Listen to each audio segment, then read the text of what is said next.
Hello, class. So, good morning. This is the second phase of our discussion. Yesterday, we discussed the different concepts, mga basic concepts of a partnership. So this time, let us discuss the accounting side naman of partnership. So how do we account? How do we account? No? How do we record transactions if the business form or the form of the business is now partnership? So I would like to emphasize that whatever we have discussed previously applicable to a sole proprietorship are still applicable here in a partnership. So say for example, when we talk about the accounting cycle, it's the same accounting cycle that is applicable to partnership. So ang na-change lang naman dito ay ang form ng business entity. But accounting-wise, the um, accounting cycle, for example, is just the same. So 10 steps pa rin na applicable dito sa partnership.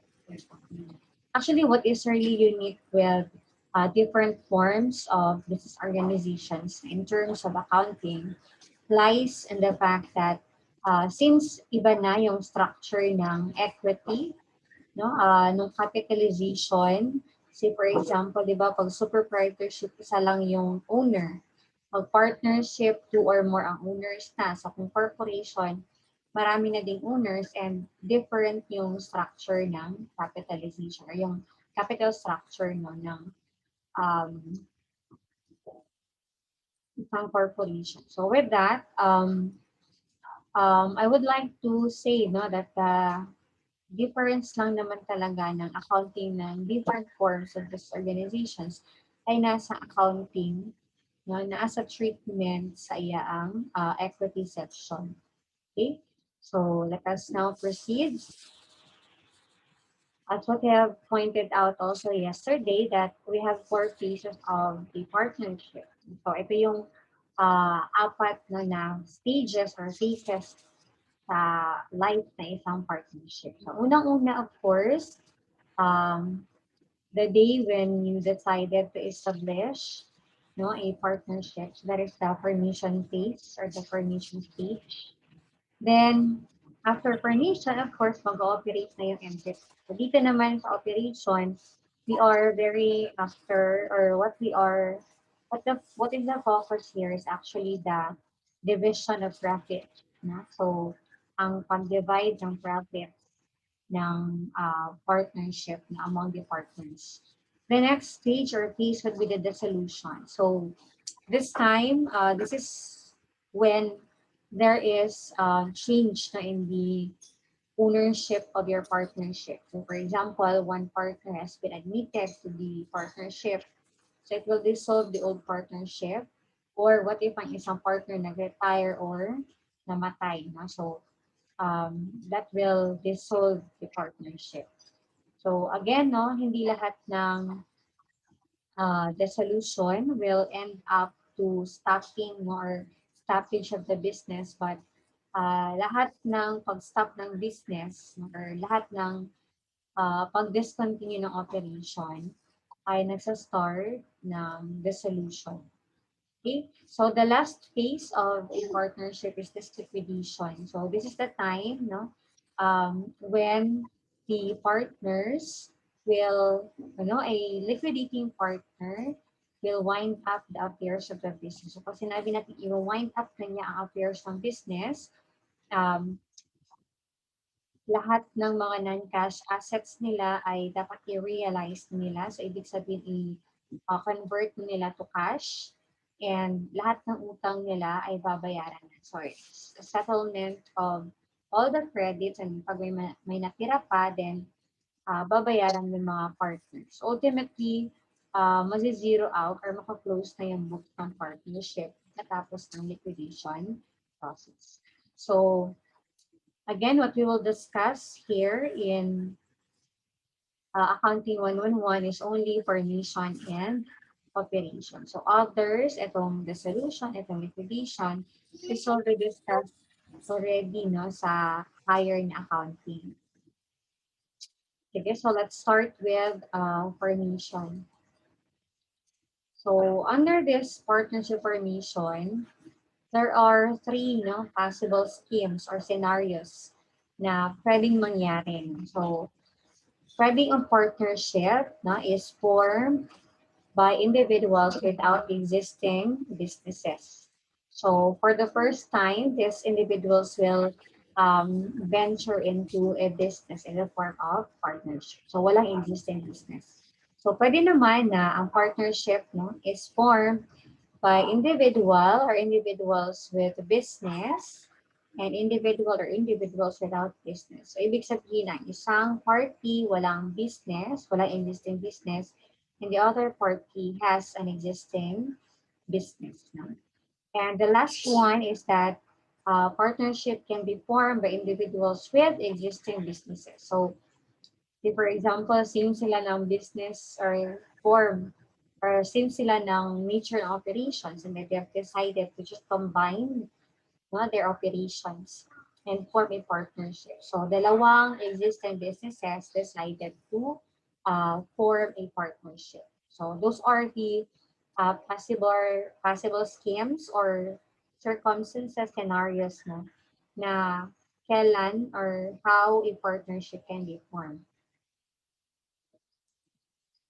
So, ano nga ba yung mga accounting concerns na related sa partnership formation? So, actually, class, diri sa partnership formation, our very problem, the very issue here actually is this two. First is assigning peso value to the contributions made by the partners.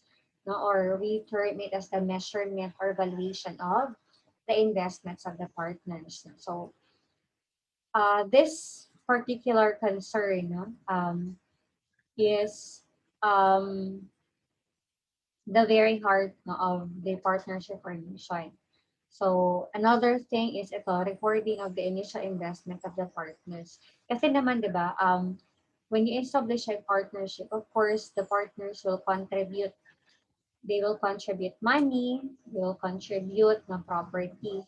So, now, our concern in partnership formation is to be able to record the contributions, the initial investments of the partners. And by doing so, anong dapat natin gawin? Of course, you should be able to identify what type of investment are they giving or are they contributing to the partnership. So kung cash yan, wala tayong problema. Kasi pag cash yung investment natin, we are going to record it at face value. So let me show you the next slide. So ito, kasi di ba the contributions of the partners may be in the form of cash or non-cash.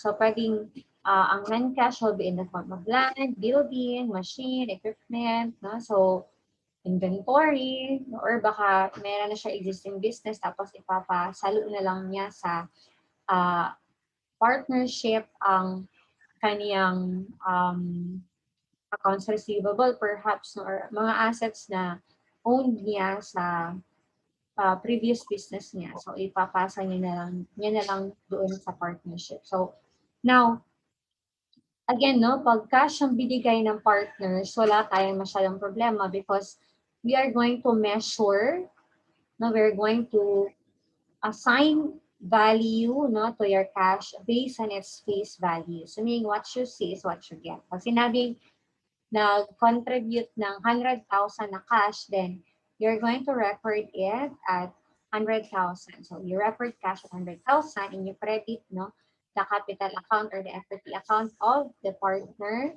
contributing that cash at face value or face amount. So pag 100, 100 yun, Pag 10,000, 10,000 yun. So that's face value. Now, ang meron tayong problema is kapag non-cash na yung kinontribute ng partners. So pag non-cash na yung, for example, building, land, or equipment, inventory, yung mga receivable na existing ng isang individual na meron na existing business. So, how do we measure this non-cash na mga contributions by partners? So, again, here it is mentioned that ang value nga itong i-assign no, sa ato ang non-cash contributions will be the agreed values by the partners.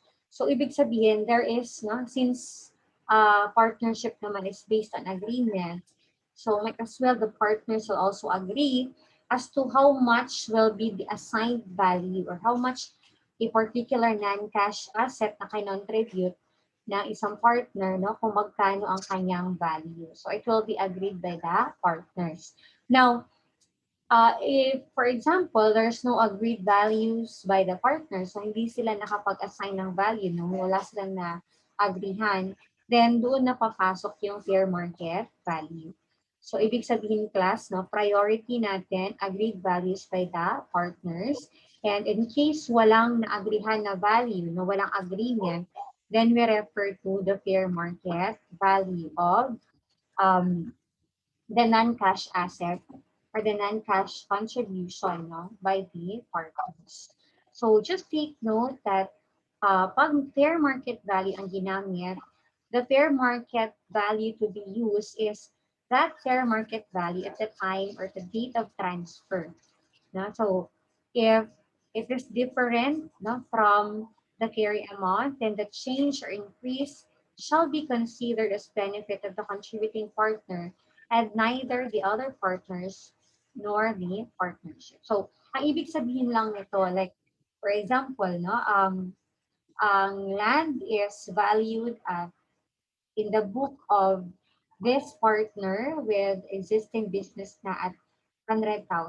No? So, sa example, 100,000 siya no, sa libro or sa record atong isa ka partner niya na may existing business. So, it is valued at 100,000.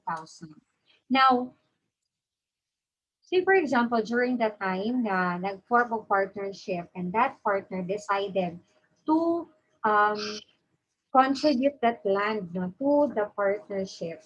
Then, say for example, ang value na, ang fair market value na is 150,000. No? So, ang carrying amount based sa records is 100,000.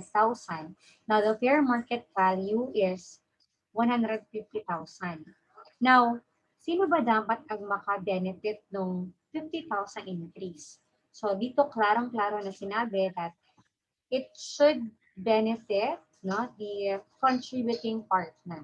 So yung 50,000 na increase in the price or in the value of the land, no, since that was valid on the date of transferred, then that 50,000 should also be credited to the capital of the contributing partner. So ibig sabihin doon sa partnership, ang iti-take na value would be 150,000 and not 100,000.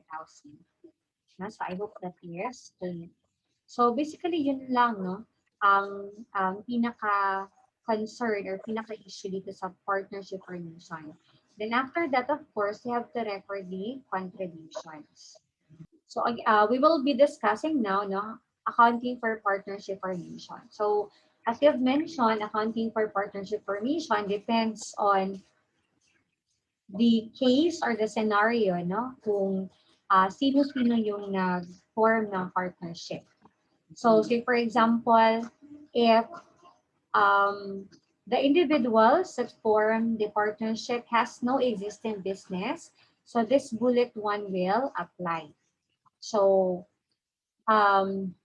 sabi dito, no, the investment shall be recorded directly by debiting the asset and crediting liabilities as shown in crediting the capital accounts of the business. So, ibig sabihin class, no? Say for example, ang isang partner na walang existing business pero meron siyang non-cash asset na gustong i-contribute. Say for example, contribute niya ang delivery truck.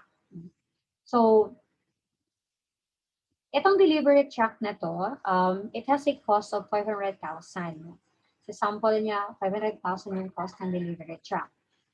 But that delivery truck, for example, no, was acquired through utang. Inutang nung owner.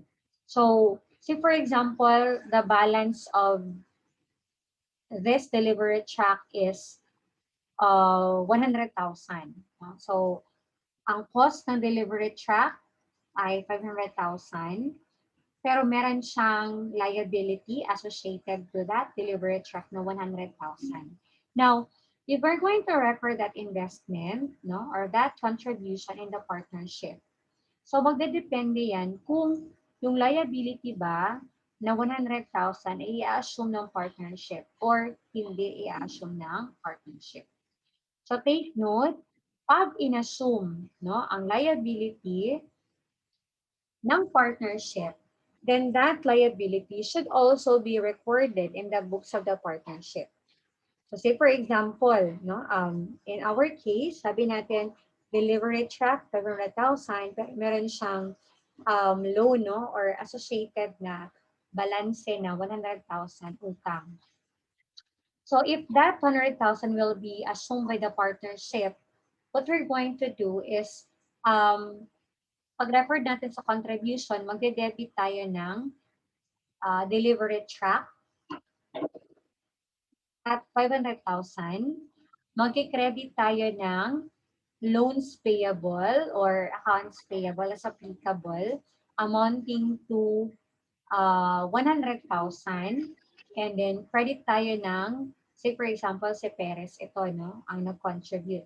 So we credit Perez capital at 400,000. So take note, since ang partnership ang magbabayad, no, ang mag-a-assume ng utang ng 100,000, it will also be appropriate to recognize it in the books of the partnership. And the effect is that it can decrease no, the capital credit of the contributing partner. Now, what if yung 100,000 ay hindi i-assume ng partnership? No? So, yung loan na 100,000, hindi siya i-assume ng partnership. What are you going to do?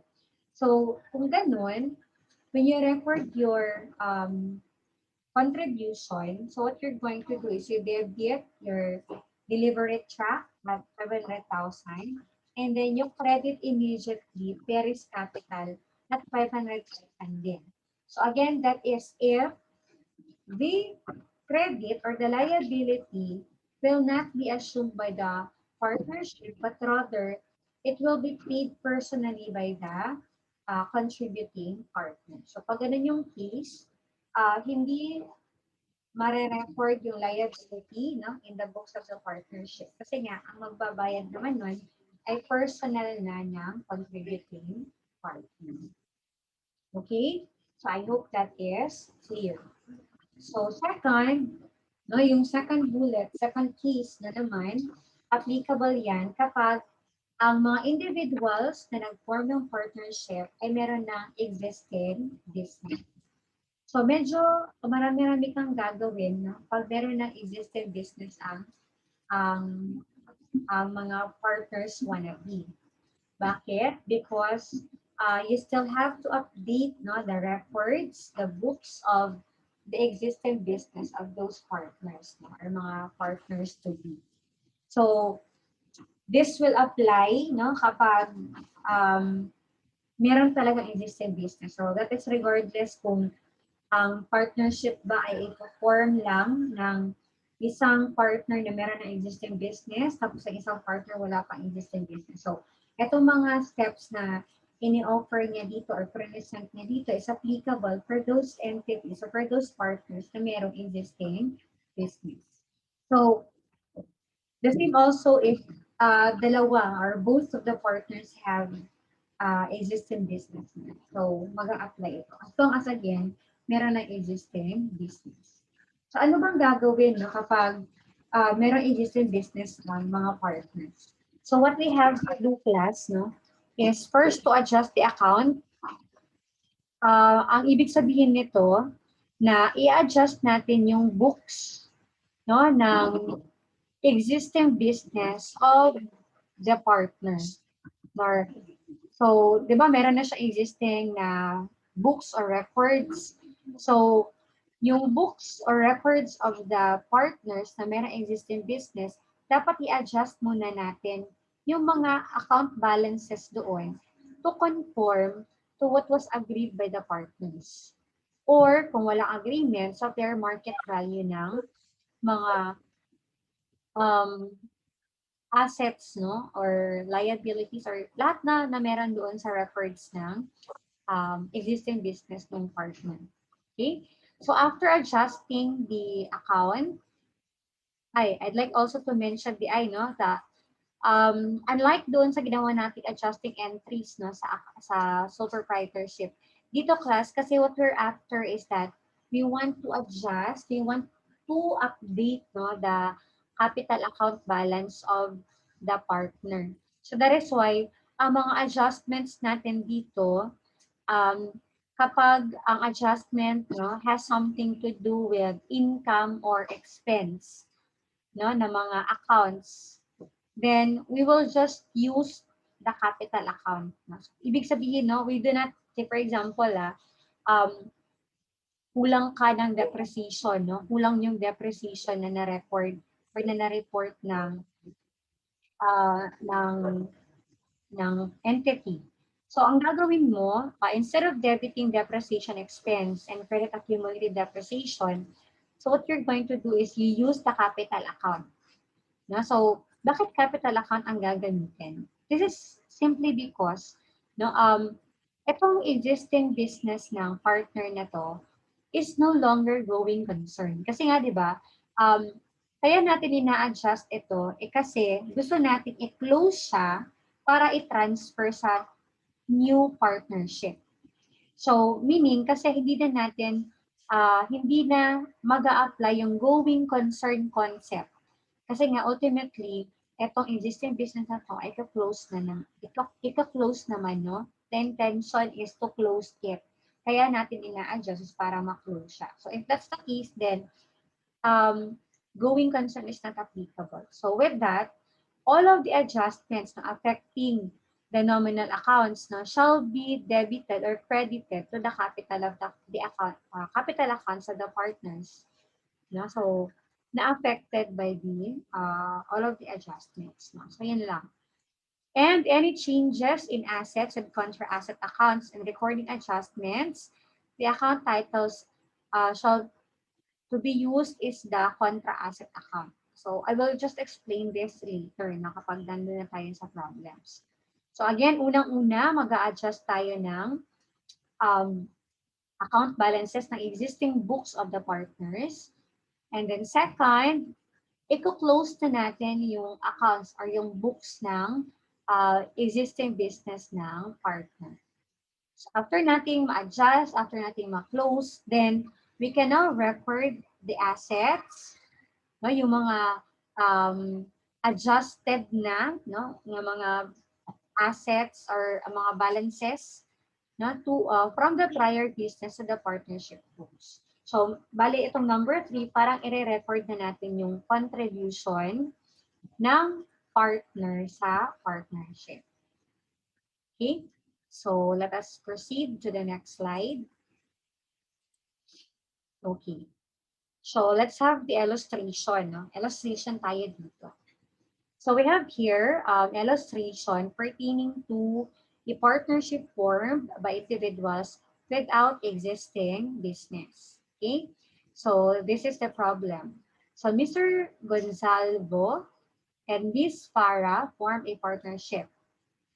Gonzalvo invested a parcel of land which cost his father 200,000. So, the land had a fair market value of 300,000 at the time he inherited it 3 years ago. No? So, originally, the cost of the land is 200,000. When Mr. Gonsalvo inherited it 3 years ago from his father, the market value is 300,000. Now, the land or the value of the land is appraised at 400,000 or 450,000 upon the permission of the partnership. However, 30 minutes after the permission, the land is sold for 575,000. Upon recording of capital of the partnership, he insisted that the value of the land is 600,000. Thus, his capital account should be credited with this amount. So the contribution of Para is equal to the amount of investment by Gonsalvo. So the question is, what is the amount? No? What amount that can be credited. At what amount no, should the capital account of Gonzalo be credited? So magkano ba dapat yung i-assign natin na value doon sa land na kinontribute ni Gonzalo or ni Mr. Gonzalo? So there are how many? There are 5 figures here to choose from. So your option number one is 200,000. The cost of the land when it was acquired no, by the father of Mr. Gonzalo. Another is the fair market value of the land at the time Mr. Gonzalo inherited it, which was 3 years ago. And then another is the fair market value at the time of the formation of the partnership. And then we have 575,000, the proceeds no, of the land when it was sold 30 minutes after the formation of the partnership. And then another figure is 600,000. Ito yung gustong i-value, no? Ito yung amount na gustong i-assign ni Mr. Gonzalo sa kanyang land. So, again, the question is, at what amount should the land be reported or should be measured? So, of those 5 figures, ang applicable will be 575,000. So, kung babalikan natin, sabi natin na non-cash asset na kinontribute na isang partner should be measured at fair value at the time of the transfer na doon sa partnership. So, kung titingnan natin, malamang, no, we can consider 450,000 kasi di ba sabi niya, this is the fair market value of the land when it was appraised na upon the formation of the partnership na 450,000. However, no, if you can still recall also, sabi niya or sabi doon sa concept na dapat any increase or decrease no, in the value of your non-cash asset shall be credited or debited to the account of the contributing partner. So dapat hindi maka-benefit or hindi dapat maka-benefit yung other partners or yung partnership mismo sa increases no or decreases no ng non-cash asset ng isang non-cash asset na kinontribute ng partnership. So balikan lang natin. Okay, this line here, dito sa baba. So sabi niya dito, the changes in assets, ay sorry, hindi pala yan. Okay, dito. So sabi niya dito, no, when the fair market value of at the date of transfer is different from the carrying amount, then the changes or the increase or decrease shall be considered as benefit of the contributing partner and neither the other partners nor the partnership. So again, since this is still on the date of the formation and ultimately it was realized at 575,000, then 575,000 is the amount, no? The appropriate value of your land. No? So kung nahalin siya 575,000 on the date of formation sa ato pa class, mo dito siya iyang tinuod nga value ato nga. So that amount will be the amount no, to be assigned in your non-cash asset contribution. So with that, no, ito yung entry na ating i-prepare to record the investments of the partner.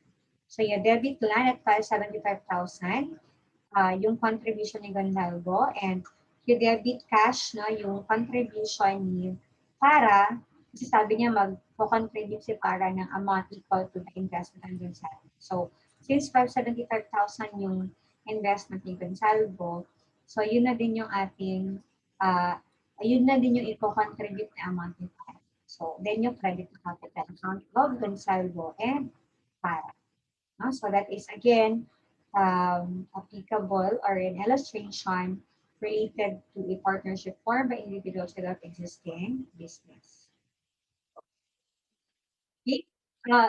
Dagdagan lang natin, no, para for the sake of discussion. So, dagdagan lang natin, for example, no, itong ating problem. So, say for example, Etong land na to, naka-mortgage siya, no? Na-prenda, for example, na as collateral. So for example, meron pang existing balance na 100,000. Ako lang, 100,000. Now, if that's the case, class, at this land, no, meron siyang attached na mortgage na 100,000. So, mag-ask ka, no? Mag-question ka. Kung saan man tong mortgage or saan man tong liability ng 100,000. Will it be assumed to partnership or lease? Now, kung yan siya sa partnership, then it can affect our entry here. Okay? Again, kung i-assume sa partnership, ano tong entry malahi, no? So, unsa man tong entry diri? Mo debit ka og land 575,000, mo credit ka o mortgage payable nga 100,000, and your Gonsalvo capital will be credited at 475,000. So, meaning 575 minus 100,000. So, 475,000 na lang ni. Tapos si para mo contribute na og cash na 475,000 para mo equal siya dito sa contribution ni Gonsalvo, which is 475,000 din. So again, no, it will change kapag merong existing liability, and that existing liability will be shouldered or will be assumed by the partnership. Pag hindi naman, no, say for example, meron ngang liability, no, meron ngang mortgage attached to the land na 100,000. Kaso lang sabi ni Gonsalvo, ay ako nang bahala dyan. Ako na ang magbabayad sa mortgage na yun. I will personally pay for that mortgage. So if that's the case, then etong entry na to would still apply.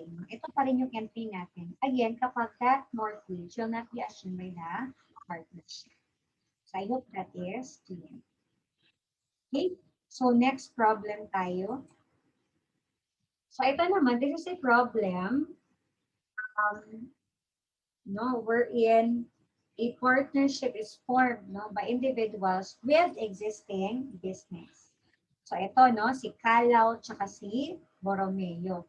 So they form a partnership on June 1, 2020 and provides that Calao and Borromeo share profits and losses 30% and 70% respectively. So pag ganito yung binigay, ibig sabihin si Calao will have a 30% share and then si Borromeo will have 70% share.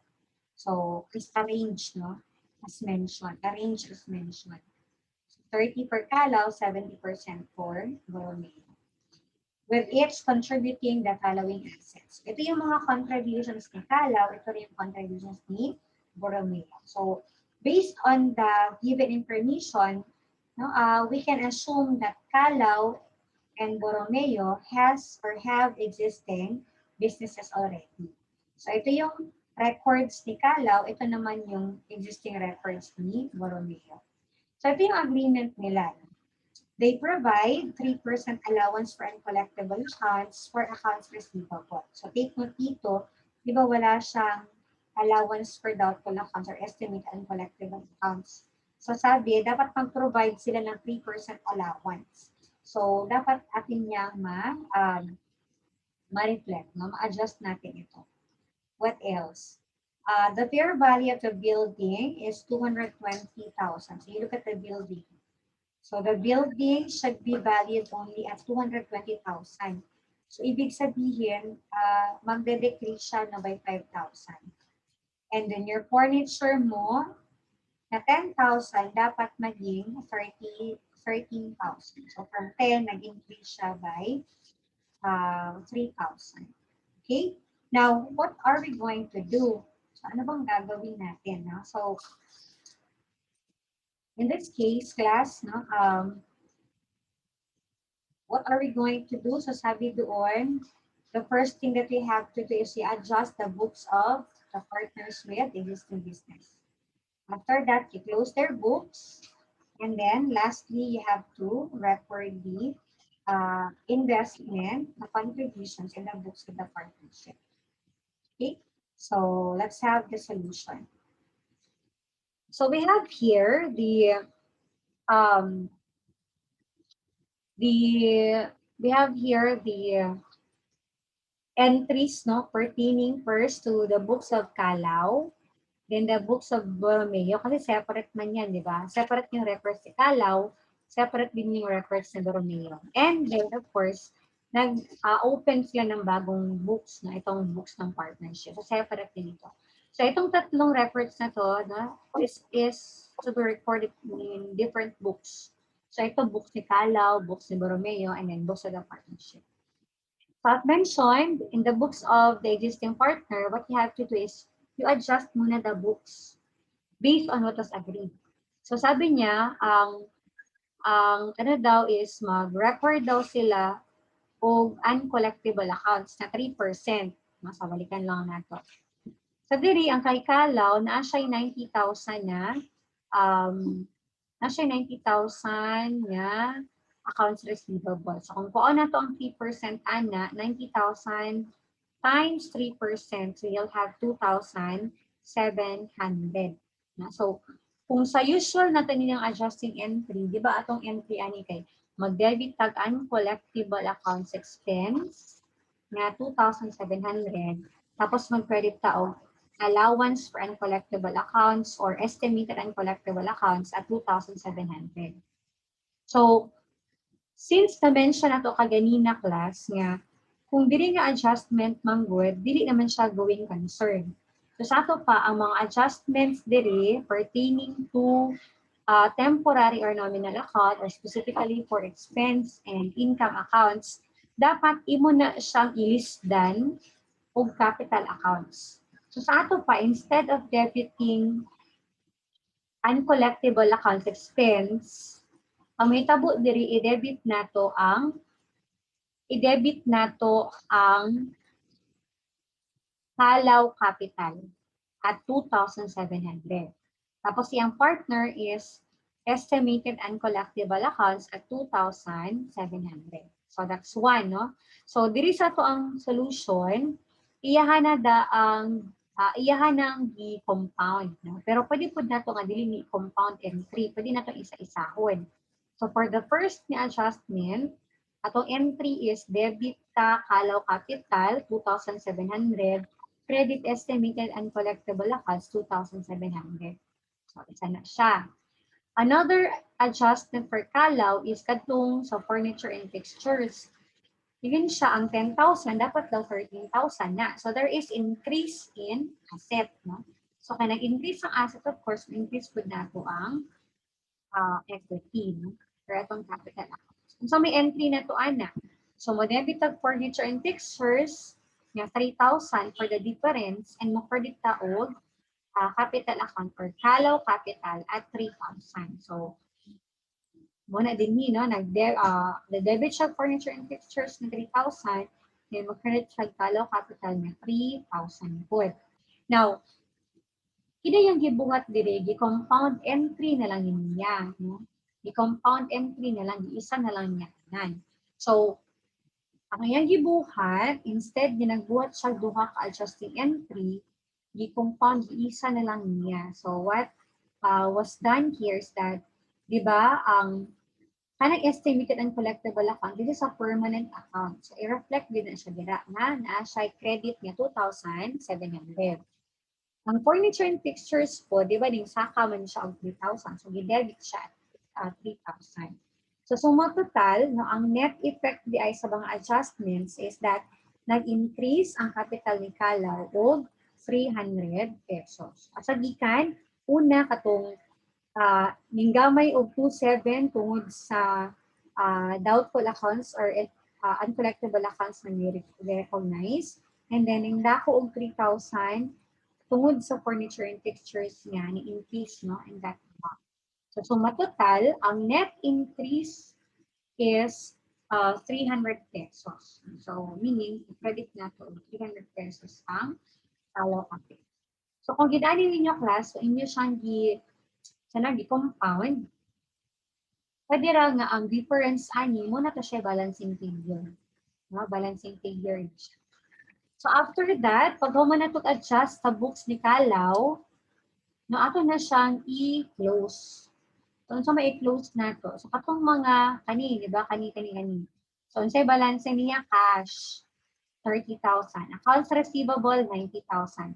Nani siya insert diri isa ka account title. Estimated and collectible accounts, 27.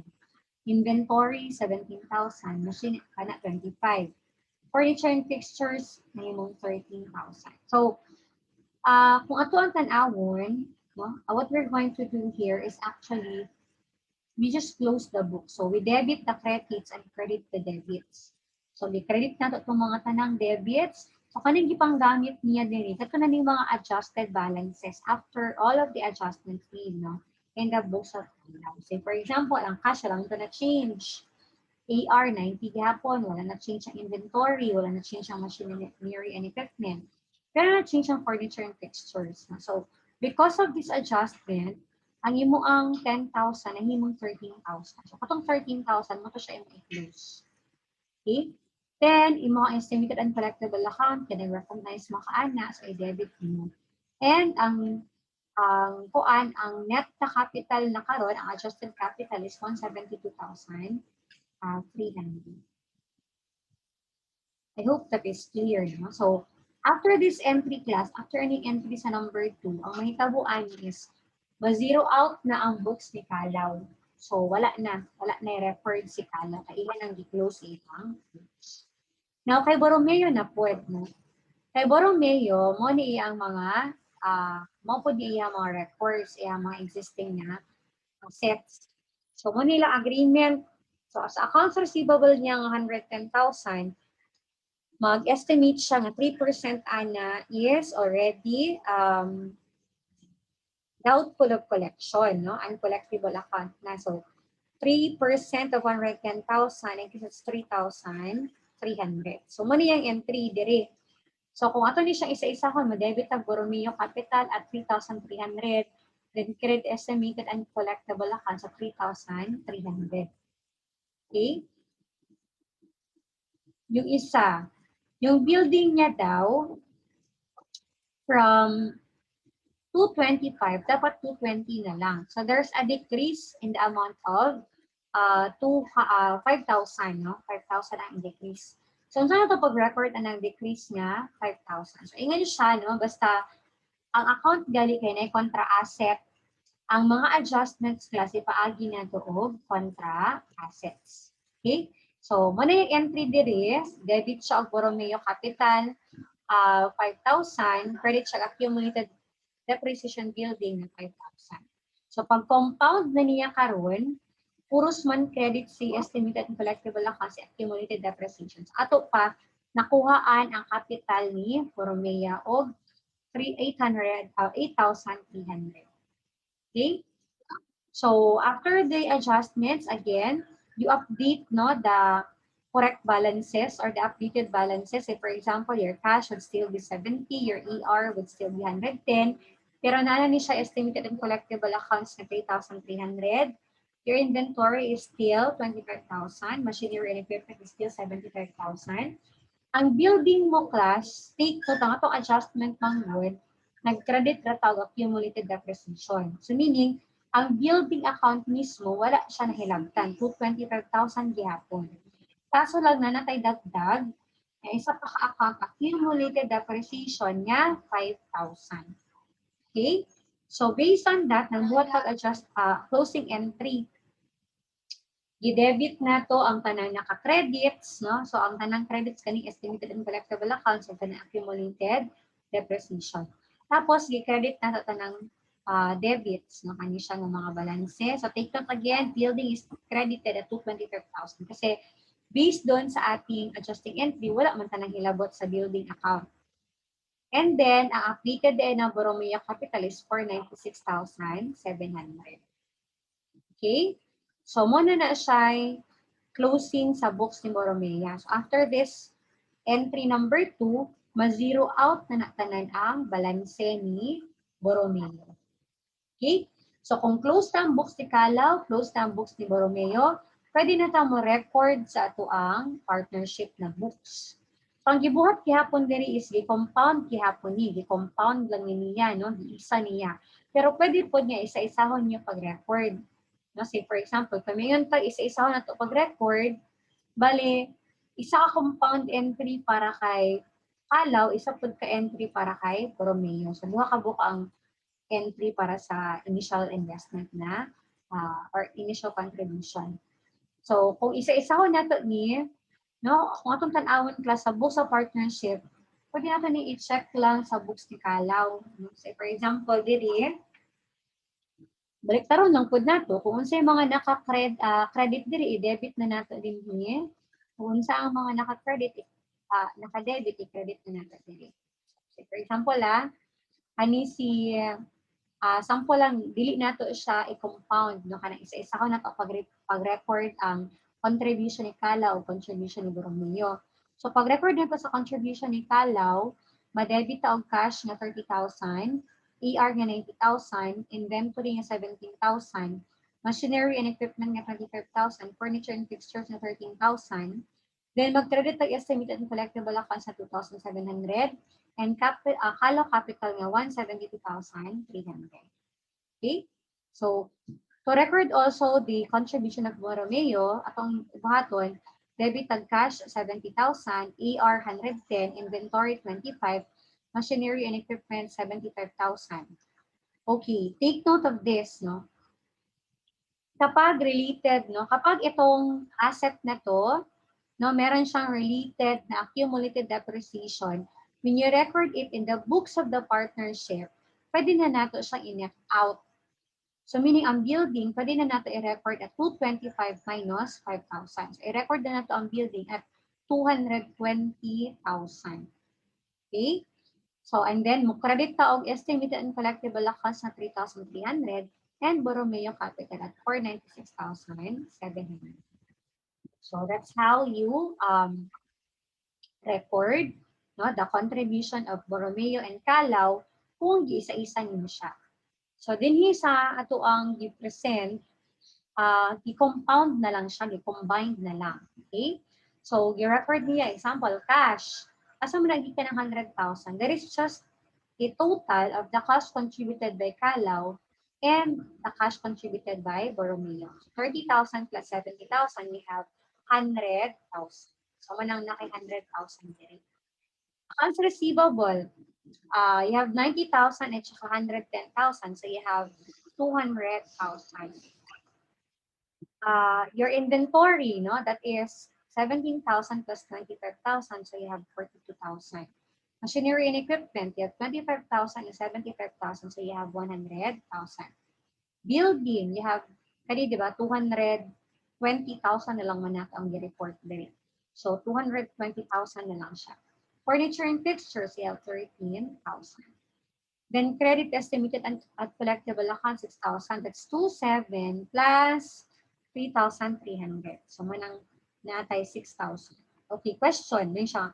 Ma'am, pwede ba nga ang estimated and collectible accounts i-minus na lang nato dito sa accounts receivable nga 200,000. Para pwede i-net out na lang nato ni uy, no, hago kay sulat. Pwede ba nga 114,000 na lang ni dire? Nabili na lang tamo record of 6,000 day, just like what we did sa building against the accumulated depreciation. Okay. So the answer, class, is no. Dili pwede, no? Again, dili pwede nga i-net out na to ang estimated and collectible accounts, no? Dito sa accounts receivable. Nga naman, nga dili parehas dito sa building, pwede na nato i-net out. So, kani man kung accounts receivable, class, kung kahinumdum mo, di ba, na siya specific gyud nga mga tao. Okay? Kaya accounts receivable nimo na siya specific tao gyud kung kinsa imong paninulon. Now, kaning estimated and collectible accounts, this is just an estimate. You do not really know who among those persons, no, nga naa sa imo ang SL or sa imo subsidiary ledger ang affected ato. So meaning kani siya estimate ra man ni. Walay specific nga tao niya. Kani kana siya specific nga tao. So that is why dili nimo pwedeng ma-offset. Kaya kung i-offset nimo silang duha, mag-disbalance yan yung subsidiary ledger, yung general ledger na accounts receivable. Okay, I hope klaro na siya. And then, credit ka o Kalaw capital, 172, and Borromeo capital, 496,007. So that's how you record your initial investment in the books of the partnership. So, basically, kani siya mawala na ni, kani mawala na ni, ang existing na lang will be the books of the partnership. So, muna siya ang pang-record no, sa ato ang or pag-account no, sa ato ang partnership formation kapag meron na existing na business. Okay, so Mara to, this is the end of our lesson and thank you for listening. If you have questions, no, feel free to ask it during our online meeting. So thank you class no, for your patience in watching and listening in this video discussion. Bye.